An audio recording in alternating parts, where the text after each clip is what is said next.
You are standing at a counter abroad, and the terminal asks, pay in dollars or local currency? You've seen it a million times, right? In that little cafe in Paris, a shop in Kyoto, a hotel in Rome. And in that moment, maybe there's a line behind you, you're a little tired, one of those choices just feels easier, safer. But here's the thing you have to know. The choice that feels safer is actually a financial trap, and it's designed specifically to take advantage of that feeling. So, which one is it? Well, one of these options is literally engineered to cost you more money. And I'm willing to bet it's not the one you think. See, we're all wired to think in our home currency. Seeing a price in US dollars feels clear, right? It feels like you know exactly what you're paying. But that feeling of certainty, well, that's exactly what this hidden fee preys on. It uses your own comfort against you. Okay, so let's just get right into this. The trap is choosing to pay in US dollars when you're in another country. I know, it sounds totally backward, but when you pick that familiar dollar amount, you're essentially telling the merchant and their bank, hey, you guys go ahead and handle the currency exchange for me.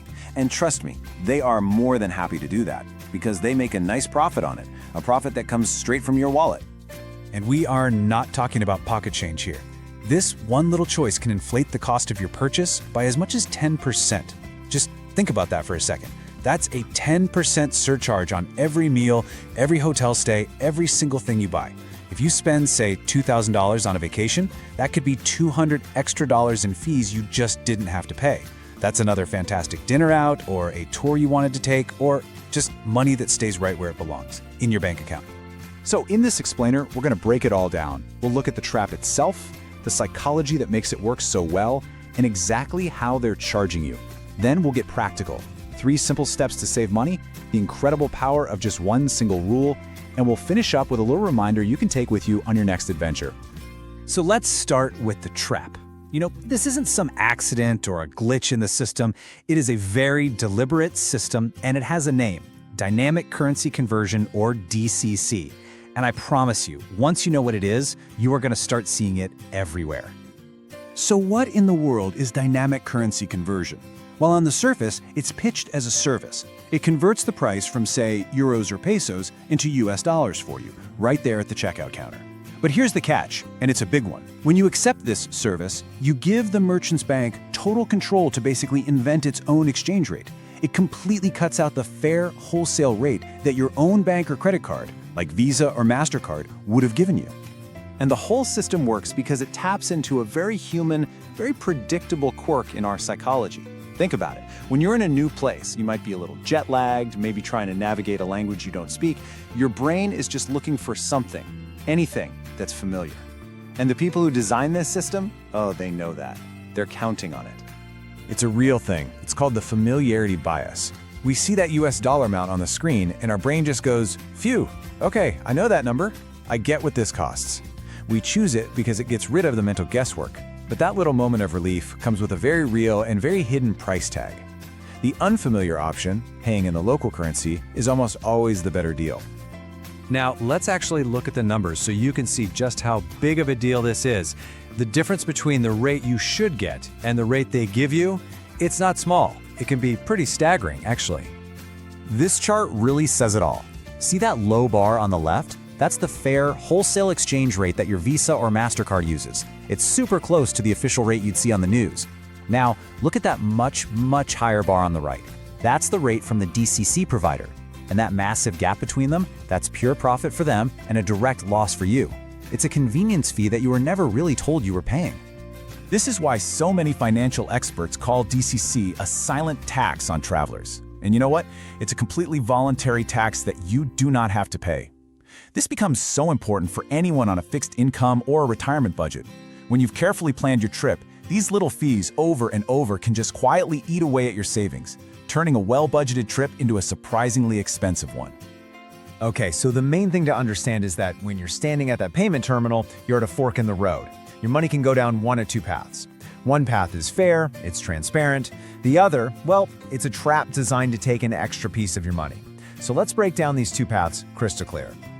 This slide just lays it out perfectly, side by side. On the left, that's your goal, the network method. You choose the local currency, your card network does the conversion at a great rate. Done. Simple. On the right, that's the DCC trap. You choose US dollars, The vendor's bank hijacks the transaction with an inflated rate, and boom, you pay up to 10% more for the exact same item. Your little tap on the screen determines everything. All right, so you get the problem, you see how it works. Now for the most important part. The super simple, practical things you can do to avoid this trap every single time. You don't have to be a financial whiz for this, you just have to be prepared. This right here, this is your first line of defense. It's a simple, polite, but very firm sentence. I'd recommend just memorizing it. Before you even hand your card over, you can say this to the cashier. It just sets the expectation right up front and lets them know you're an informed traveler. A lot of times, that's enough to prevent the DCC option from ever even popping up. So here it is, your 3-step playbook for financial self-defense. First, when they hand you that terminal, always, and I mean always, hit the button for the local currency. Euros, pesos, yen, whatever it is. Second, use that verbal script we just talked about, especially if you see the cashier trying to make the choice for you. And third, and this one is so crucial, check the receipt immediately. Please do not just crumple the receipt into your pocket and walk away. Look at it, right there. Does it show the total in the local currency, or does it show a total in US dollars? If you see USD on that receipt, it means DCC was applied, sometimes without you even knowing it. And you have every right to politely say, "Oh, I'm sorry, I asked to be charged in the local currency. Could you please void this and run it again?" It's your money. You have the right to make sure it's handled correctly. Okay, now let's kind of shift gears here from defense to empowerment. Because what we're talking about isn't some complicated strategy. It's about mastering one simple habit that will literally pay you back for the rest of your life as a traveler.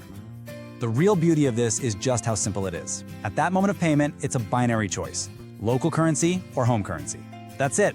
There are no weird formulas to remember, no spreadsheets. By just making this one rule, always choose local, a permanent part of your travel routine, you give yourself huge financial leverage. You're basically opting out of an unnecessary tax on your own vacation.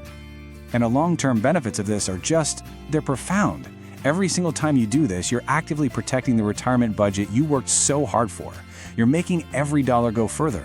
And you know what else? You're removing a layer of hidden financial stress, which lets you focus on what really matters: the joy, the discovery, and the memories you're there to create. So as we start to wrap this up, I want to boil everything we've talked about down into one last actionable takeaway. Think of it as a gentle challenge to make sure you never fall into this trap again. So let's just say it one more time, as clearly as possible. The critical choice is always to pay in the local currency. Choosing to pay in US dollars when you are abroad will cost you money, period. There are no exceptions to this. It's the single most important rule for smart international travel. So here's my challenge to you.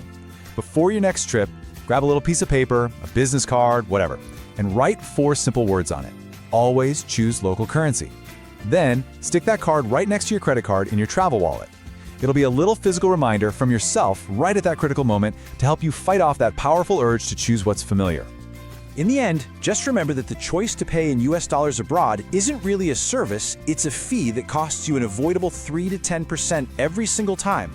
The most important thing to take away from all this is to always choose the local currency. That's how you ensure the conversion is handled fairly by your credit card network. You know, mastering this one single rule is all it takes to make sure your travel budget is maximized and your retirement savings are protected. It's one small habit for a lifetime of smarter and much more joyful travel.